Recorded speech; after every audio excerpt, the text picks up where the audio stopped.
Welcome to StarFlo, the Chrome extension that helps you save clicks and save time. First, let's star our first function. So first I'll find the function and click the star, and then it'll appear on the star bar. From here, you can click that function on the star bar and it'll automatically execute, saving you time from navigating through tedious menus. Now let's try highlighting some colors. So I frequently highlight colors yellow and green, so I'm going to right click yellow and then right click green to have them appear on my star bar. This works for any coloring, for text colors or for highlighting.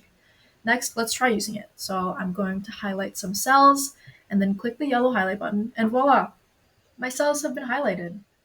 Additional features of the star bar include being able to reorder and delete functions that I've previously saved, also moving the star bar around by dragging it.